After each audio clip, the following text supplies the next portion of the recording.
കരിങ്കൊടി പ്രകടനം നടത്തി കാറിനടുത്തേക്ക് തള്ളിക്കയറാൻ ശ്രമിച്ച SFI പ്രതിഷേധക്കാരെ പോലീസ് നിയന്ത്രിക്കാത്തതിൽ ക്ഷുഭിതനായി കാറിന് പുറത്തിറങ്ങി റോഡരികിലിരുന്ന് പ്രതിഷേധിച്ച ഗവർണർ ആരിഫ് മുഹമ്മദ് ഖാന്റെ സുരക്ഷയ്ക്കായി CRPF സംഘമെത്തി.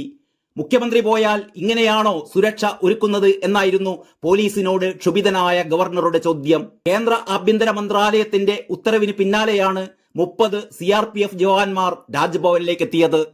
SFI പ്രവർത്തകർ നടത്തുന്ന തുടർ പ്രതിഷേധങ്ങളുടെ പശ്ചാത്തലത്തിൽ രാജ്ഭവന്റെയും ഗവർണറുടെയും സുരക്ഷ CRPFന് കൈമാറി.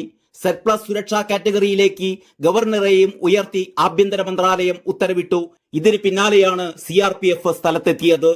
കേരളത്തിൽ നിലവിൽ മുഖ്യമന്ത്രിക്ക് മാത്രമായിരുന്നു Z+ സുരക്ഷ ഉണ്ടായിരുന്നത്. ഇതാണ് ഗവർണർക്കും രാജ്ഭവനും പുതുതായി ഏർപ്പെടുത്തിയത്.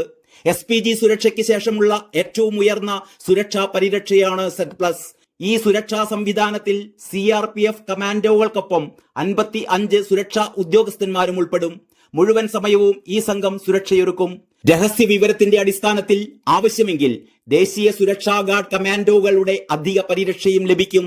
സുരക്ഷാ സംവിധാനത്തിൽ ഒരു ബുള്ളറ്റ് പ്രൂഫ് വാഹനവും 3 ഷിഫ്റ്റുകളിലായി എസ്കോർട്ടും ഉൾപ്പെടും. 45 പേർക്കാണ് രാജ്യത്ത് Z+ സുരക്ഷ ഏർപ്പെടുത്തിയിട്ടുള്ളത്. രാഹുൽ ഗാന്ധിക്കും ഇതേ സുരക്ഷാ സംവിധാനമാണുള്ളത്. അതിനിടെ നിലമേലിൽ ഗവർണർക്കെതിരെ കരിങ്കൊടി കാണിച്ച SFI പ്രവർത്തകരെ ന്യായീകരിച്ചും പോലീസ് നടപടി വിമർശിച്ചും SFI സംസ്ഥാന സെക്രട്ടറി PM ആർഷോ രംഗത്തെത്തി.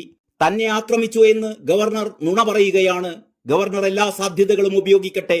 കേന്ദ്ര സേനയെ ഇറക്കി അടിച്ചമർത്തിയാലും സമരം മുന്നോട്ടു പോകും. ഗവർണറുടെ ഭീഷണിക്ക് വഴങ്ങേണ്ടവരല്ല പോലീസ്.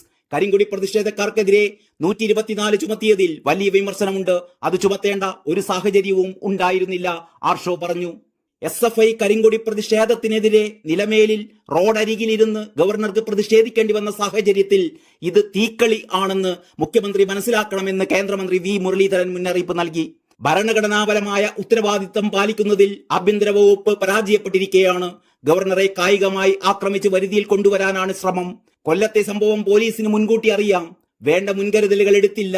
ആവശ്യമായ സുരക്ഷ ഒരുക്കിയില്ല. വിയോജിക്കുന്നവരെ കായികമായി ആക്രമിച്ച് ഇല്ലാതാക്കാനുള്ള ശൈലിയാണ് മുഖ്യമന്ത്രി സ്വീകരിക്കുന്നത് എന്നും അദ്ദേഹം പറഞ്ഞു. News desk Kalakaumudi.